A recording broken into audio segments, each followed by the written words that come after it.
Hey, welcome to Post-it Notes.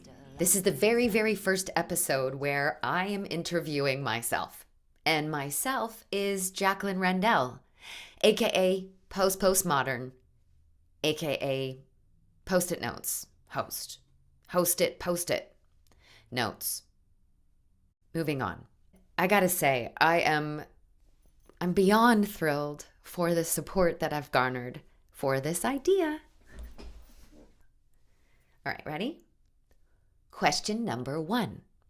Where in the world are you?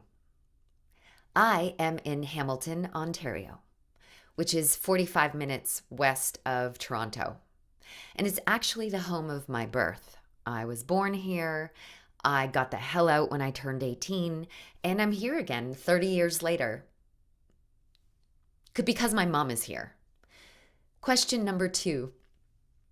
How did you come to Substack, and when did you start your channel? I first discovered Substack through subscribing to other people, namely the Starfire codes. And I started my channel in October of 2023 because I was benefiting and enjoying ingesting the work and thoughts and ideas and beauty and art offered forth by other people, that it just got to a point one day where I felt like I needed to dive in and I needed to start contributing what I have to give. So I started my channel and I haven't looked back. Question number 3. What is the significance of your Substack channel name, if any? Well, mine is very significant. I started a Telegram channel back in I think it was winter. I'm not sure. Time is very strange. I started a Telegram channel when life was really weird here in Canada a couple winters ago. And I called it Postmodern because there is an ideology rampant in our world called postmodernism, which ascribes to the belief that everything is a social construct. Everything. Which is why 2 + 2 could be 5. Can it? No wonder the world is kind of going crazy. There's a lot of ideologies that are just, My idea of postmodernism is envisioning a world beyond postmodernism that is about a return to what's really real. I agree, there are a lot of constructs, but when we take them down, surely something is left standing.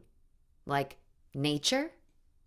I don't think my cat is a social construct, Let's move beyond the nuttiness and land and expand into a new arena where we can recognize what the constructs are. Let's acknowledge the constructs, but let's also keep it real. All right. Number 4. What is your relationship to writing? Well, I have been a journaler my whole life. I've learned that it's a really good way for me to move through feelings and thoughts and ideas. And I also like having a record of things. And I also love writing with a pen on paper. It's a really beautiful tactile pleasure for me. And when I turned 18, I learned that I was also a songwriter. So a lot of my song lyrics come from first journaling. And now that I'm on Substack and I'm sharing my primary art, which is music, I'm enjoying fleshing out the context for why I wrote the song I'm sharing in a post. And I also like the exercise of connecting it to shared experiences to make it relatable. And so it's become a really fun exercise for me to tap into old writing and old songs, but apply them to what we're currently experiencing. And I'm really finding that enjoyable. Number 5. Why was your first piece that you posted your first piece? My first piece, aside from the introductory piece, was one called What the F Are Goosebumps? There's two reasons why this was my first piece. The first reason is because when I came to join and create my Substack channel, I decided to look through old writing that I'd already started in a folder on my computer. And this was a piece that I had started maybe around 2016 it was basically a paragraph, but I found that the idea still really grabbed me. And I gave myself a little bit of a head start when it came to my first post for Substack. I got to tap into something that I'd already come up with. And the second reason I chose that as my first piece is because the idea of goosebumps really falls in line with what postmodernism means to me. Goosebumps are, in my mind, an indicator of a resonance with truth. So as we go day by day through this world, we do a lot of things that are mundane. We experience a lot of the same things, but we all know those movie moments that happen, or those synchronicities that happen where you feel a visceral response to that experience that gives you this knowing that there's just something more. And so I wanted in that first piece, What the F Are Goosebumps, I got to represent what my line of thinking would be for the rest of postmodern. It really set the tone for my point of view. Question number 6. What about your creative process? How do you stay motivated, consistent? How do you tackle resistance? Well, my answer might irk some of you who are very organized and stick to schedules, but I don't know how to do that. I mean, I don't even know what day it is. The only time I know what day it is when I see the garbage outside, and then I know it's Wednesday. I cannot be contained by time. So I have a really hard time sticking to anything that's a schedule where it's like, you've got to do this by here. Unless it's working for other people, I can do that. But for myself, no frickin' way. So my creative process is, I'm very impulsive and instinctual in how I create. I get an idea when I get an idea, and then I work at it. And really my biggest task when it comes to the creative process is to overcome my resistance. It's to overcome the voice in my head that says, who are you? Why would anyone want to read what you have to say? Or why would anyone, right? Why would anyone pay any attention to this? What's the point? So what I've learned, though, is for myself, I feel worse when I'm not overcoming resistance. I don't even enjoy the time procrastinating. So what's the point? It's like if I'm procrastinating, I'm suffering. So I way prefer get the thing done, say what I want to say, play in the process, love all of it, see it as something that I'm giving birth to that didn't need to exist. And as long as I feel like it represents me and I can stand behind it, I can push post and let it go and see what happens. And the more I'm doing that, the more I'm able to continue seeing it as fun and not work. Question number 7. What is your most popular piece and why? So my most popular piece is one called Be That Light. And really it's a song that I wanted to share. But I, packaged it in this post where it became a tribute to my beautiful fellow light warriors and light bringers who are at this time shining standing their ground. And it was my way. Here's the thing. I've learned a lot about myself in the past couple of years. And one of the things that I am clear on now is my purpose, which is to give light and energy and love to people through my music. My purpose is to fuel those others so that their wells stay full and they can keep shining their light. And so that's what I really wanted to do with this song. And let's face it, the world is really weird. It's really challenging to be in right now as we're in flux. I do trust that it's growing pains, but that doesn't make it any easier. And I'm dedicating my life to reflecting light. And that's what was so resonant about this post. Why I think it was so popular is because the song itself has messages of hopefulness and connectivity.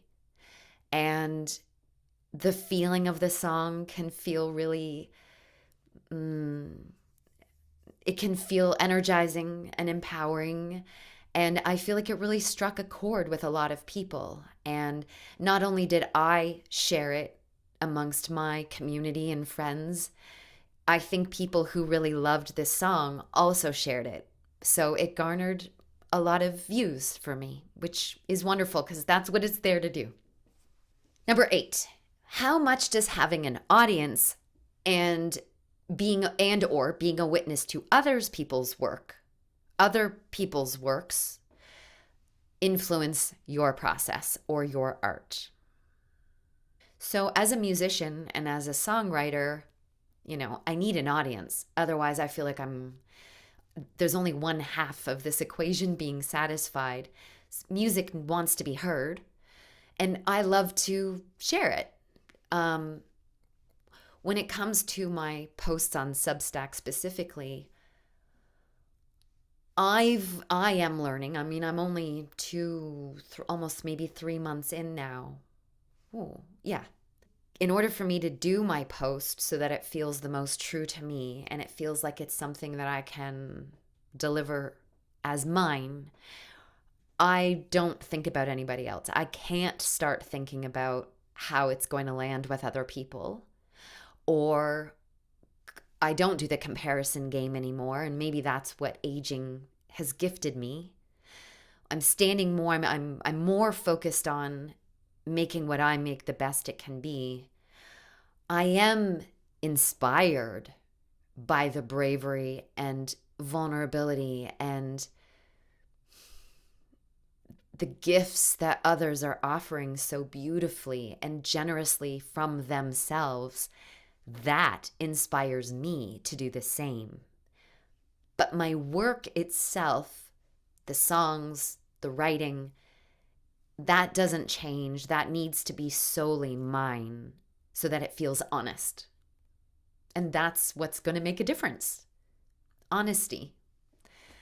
Okay. Number 9. What have you learned about yourself from having your Substack? Poof. Oh, it's going to make me cry.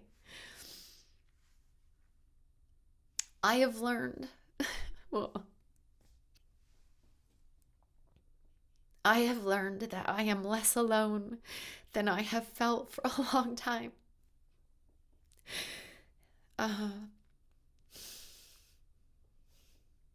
I have learned that perfectionism is not worthy of anybody's time. There's no such thing. It is the voice of resistance. And I've learned that in sharing things that I would never have shared before because I feared that they weren't good enough, in conquering that resistance and sharing them anyway, I have learned that they touch people and that what I have to give and what I have to say does have value.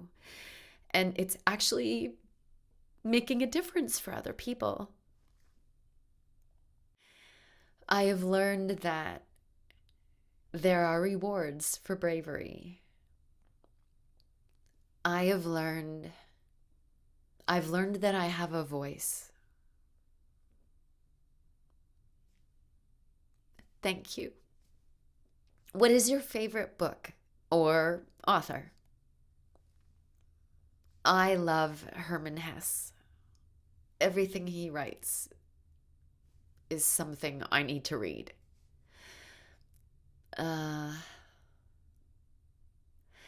He's one of those authors that can write a sentence describing such an innermost, nuanced human emotion, reaction, state of being that until he put it into words, I almost didn't even know was there.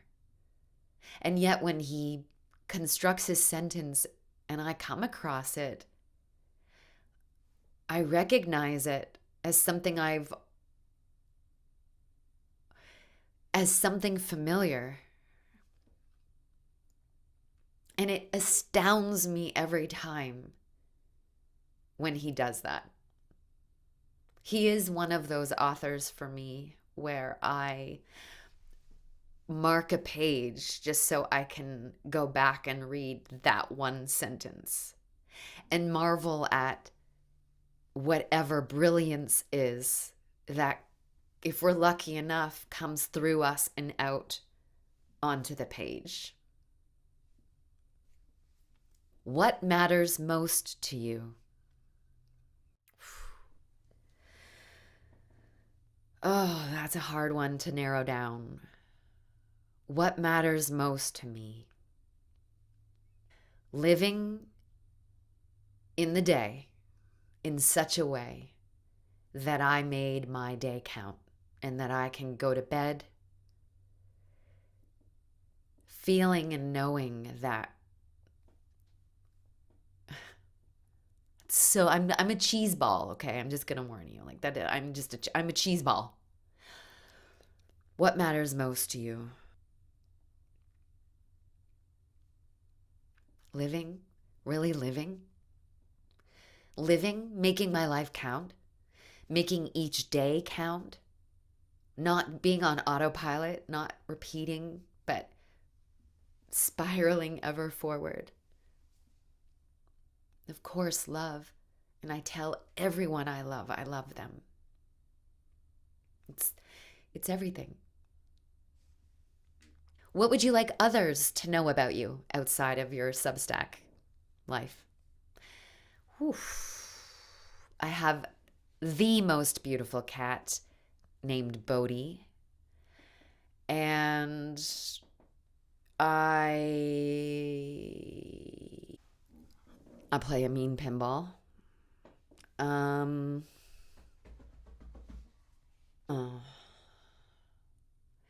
I would like you to know that what I write and where I come from when I speak and live and be, yeah, it's, there's a lot of twinkles and stars and smiley faces and hearts. But I know pain, and I have had my experience with pain, and I don't not see the darkness just because I don't choose to focus on it.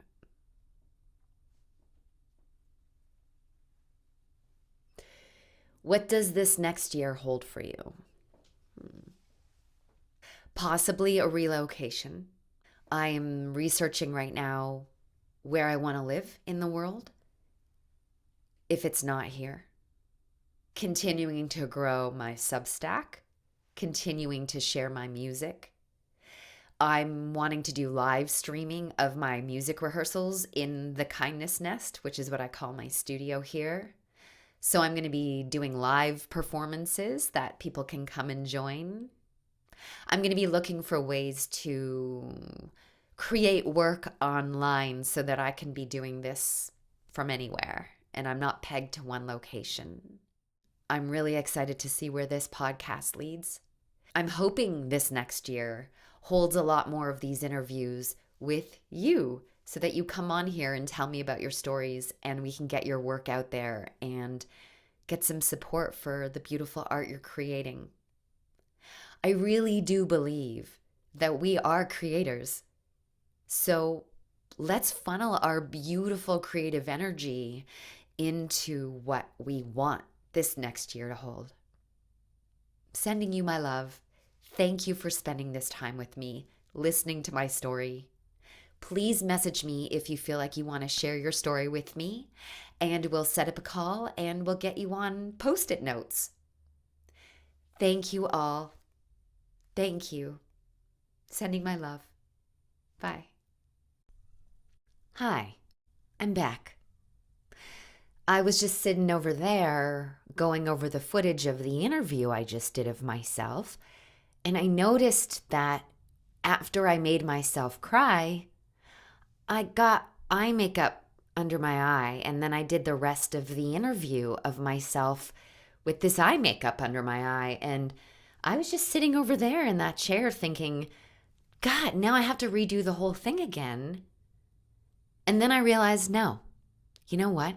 Screw perfectionism. I am taking a stand against perfectionism and for what's real. And it's just a fact. I got eye makeup under my eye, but, it's okay. I just don't care about that kind of thing anymore. I'm evolving, So be kind about it. Thank you.